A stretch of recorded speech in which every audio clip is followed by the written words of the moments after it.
السلام علیکم۔ کیا آپ جانتے ہیں کہ اللہ اور اس کے پیارے نبی صلی اللہ علیہ وسلم سے جڑنے کا سب سے طاقتور طریقہ کیا ہے؟ وہ درود شریف ہے۔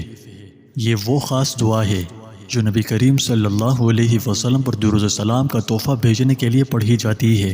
درود شریف میں بہت سی حکمتیں اور راز پوشیدہ ہیں، ایسی جو آپ کی زندگی کو بدلتے ہیں۔ انسانوں پر اور خاص کر ان بندوں پر جن کو کسی نبی کی ہدایت و تعلیم سے ایمان نصیب ہوا، اس پر اللہ تعالیٰ کے بعد سب سے بڑا احسان اس نبی و رسول کا ہوتا ہے جس کے ذریعے ان کو ایمان کی دولت ملی ہو، اور ظاہر ہے کہ امت محمدیہ کو ایمان کی دولت اللہ کے آخری نبی حضرت محمد مصطفیٰ صلی اللہ علیہ وسلم کے ذریعے سے ملی۔ اس لیے یہ امت اللہ کے بعد سب سے زیادہ ممنون احسان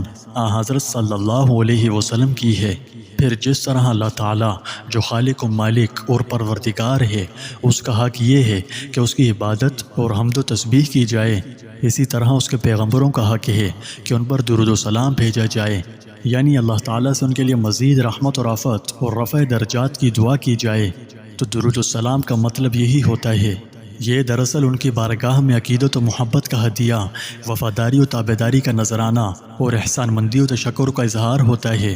ورنہ ظاہر ہے کہ ان کو ہماری دعاؤں کی کیا احتیاج۔ بھلا بادشاہوں کو بھی کبھی فقیروں اور مسکینوں کے ہدیوں اور تحفوں کی ضرورت ہوتی ہے، تاہم اس میں کوئی شبہ نہیں، اللہ تعالیٰ ہمارا یہ تحفہ بھی ان کی خدمت میں پہنچاتا ہے، اور ہماری اس دعا و التجا کے حساب میں بھی ان پر اللہ تعالیٰ کی مہربانی و عنایات میں اضافہ ہوتا ہے۔ اور سب سے بڑا فائدہ درود و سلام کا خود ہم ہی کو پہنچتا ہے، وہ ایسے کہ ہمارا ایمانی رابطہ مستحکم ہوتا ہے، اور ایک دفعہ کے مخلصانہ درود کے صلے میں اللہ تعالیٰ کی کم از کم 10 رحمتوں کے ہم مستحق ہو جاتے ہیں۔ یہ ہے درود و سلام کا راز اور اس کے فوائد و منافع۔ درود شریف فوائد کا خزانہ ہے۔ اس میں یہ تاثیر ہے کہ یہ ہماری زندگی بہتر سے بہترین بنا سکتا ہے۔ خود رسول اللہ صلی اللہ علیہ وسلم نے اس کے بہت سے فیوز و برکات بیان فرمائے ہیں۔ آپ صلی اللہ علیہ وسلم نے فرمایا، جس نے مجھ پر 1 مرتبہ درود بھیجا، اللہ تعالیٰ اس پر 10 مرتبہ درود بھیجے گا، اس کے 10 گناہ مٹا دے گا اور اس کے 10 درجات بلند فرمائے گا۔ اللہ تعالیٰ نے رسول اللہ صلی اللہ علیہ وسلم پر درود و سلام بھیجنے کا حکم سورہ احزاب کی اس آیت میں دیا ہے، اور بڑی ہی شاندار تمہید کے ساتھ دیا ہے۔ ان اللہ وملائکتہ یصلون علی النبی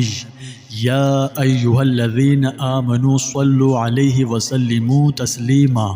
بے شک اللہ اور اس کے فرشتے رحمت بھیجتے ہیں ان پیغمبر صلی اللہ علیہ وسلم پر، تو اے ایمان والوں، تم بھی آپ صلی اللہ علیہ وسلم پر رحمت اور خوب سلام بھیجا کرو۔ اس آیت میں مسلمانوں کو یہ حکم فرمایا گیا ہے کہ حضور صلی اللہ علیہ وسلم پر صلاۃ و سلام بھیجا کریں۔ اس کی تعبیر و بیان میں اس طرح فرمایا کہ پہلے اللہ تعالی نے خود اپنا اور اپنے پاک فرشتوں کا نبی پاک صلی اللہ علیہ وسلم کے لیے عمل صلاۃ کا ذکر فرمایا، پھر اس کے بعد عام مومنین کو اس کا حکم دیا، جس میں آپ کے شرف عظمت کو اتنا بلند فرما دیا کہ رسول اللہ صلی اللہ علیہ وسلم کی شان میں جس کام کا حکم مسلمانوں کو دیا جاتا ہے، وہ ایک ایسا مبارک عمل ہے کہ خود حق تعالیٰ اور اس کے پاک فرشتے بھی وہ کام کرتے ہیں، تو عام مومنین جن پر رسول اللہ صلی اللہ علیہ وسلم کے بے شمار احسانات ہیں، ان کو تو اس عمل کا بہت زیادہ اہتمام کرنا چاہیے۔ اس تعبیر بیان میں درود و سلام بھیجنے والے مسلمانوں کی ایک بہت بڑی فضیلت یہ ثابت ہوئی کہ اللہ تعالیٰ نے انہیں اس کام میں شریک فرما لیا جو کام اللہ تعالیٰ خود بھی کرتے ہیں اور اس کے پاک فرشتے بھی، لہٰذا یہ بہت ہی مبارک اور بہت ہی پیارا عمل ہے۔ اس کا خوب ذوق و شوق کے ساتھ اہتمام کرنا چاہیے، کیونکہ آپ صلی اللہ علیہ وسلم نے فرمایا، جس نے مجھ پر 10 بار صبح اور 10 بار شام کو درود بھیجا، اس کے لیے یہ انعام ہے کہ اسے قیامت کے دن میری شفاعت نصیب ہوگی۔ یاد رکھیے کہ آپ صلی اللہ علیہ وسلم کی شفاعت کا نصیب ہو جانا بہت اور بہت بڑی کامیابی ہے۔ رسول اللہ صلی اللہ علیہ وسلم نے فرمایا، قیامت کے دن میرے سب سے زیادہ قریب وہ لوگ ہوں گے جو مجھ پر سب سے زیادہ درود بھیجتے ہیں۔ حضرت سیدنا ابو ہریرہ رضی اللہ عنہ سے مروی ہے کہ رسول کریم صلی اللہ علیہ وسلم نے ارشاد فرمایا، جس نے مجھ پر 1 مرتبہ درود بھیجا، اللہ جل شانہ اس پر 10 مرتبہ درود بھیجتا ہے۔ رسول اللہ صلی اللہ علیہ وسلم نے ارشاد فرمایا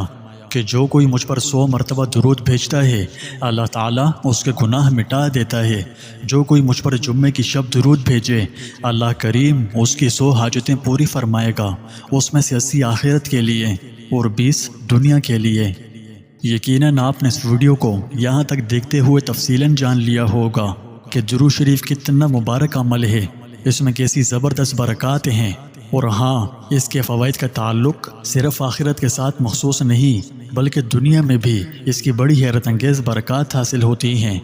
ان میں سے یہ بھی ہے کہ جو شخص رزق کی تنگی میں مبتلا ہو، یا اس کی کسی قسم کی کوئی حاجت ہو، یا فقر و فاقے کا شکار ہو، یا کسی مشکل میں پھنس چکا ہو، اس سے نکلنے کا کوئی راستہ نظر نہ آتا ہو،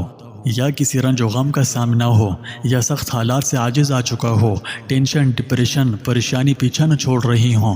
سخت ذہنی اضطراب میں گرفتار ہو، تو ان حالات سے نکلنے اور خوشحال ہونے کے لیے اسے چاہیے کہ اٹھتے بیٹھتے سوتے جاگتے سفر و حضر ہر حال میں درود شریف کی کثرت کرے، کثرت ایسی کہ نہ دن دیکھے نہ رات، اور دوسرے اذکار پر اس کی کثرت کرے۔ جتنا وقت دوسرے اذکار میں خرچ ہوتا ہے اپنا سارا وقت اسے پڑھنے کے لیے خرچ کرے، اور خشوع و خضوع کے ساتھ جتنا زیادہ ہو سکے پڑھنے کی کوشش کرے۔ کوئی لمحہ اس کے بغیر نہ گزرنے دے۔ میں یہ نہیں کہتا کہ دنیا کے سارے کام کا چھوڑ چھاڑ کے ہاتھ میں تسبیح پکڑ کر اندھیرے کمرے میں بیٹھیں اور پھر درود و سلام پڑھیں، تو ایسا نہیں کرنا، ٹھیک ہے؟ آپ اپنے امور ایمانداری سے سر انجام دیتے رہیں، اور جو فرائض آپ پر ہیں انہیں پوری دیانتداری سے ادا کرتے رہیں، اور ان کے ساتھ ساتھ یہ عمل بھی کریں، تو آپ نے ان سب میں توازن برقرار رکھنا ہے۔ اس عمل کی برکتیں چند دن میں آپ خود اپنی جاگتی آنکھوں سے محسوس کریں گے۔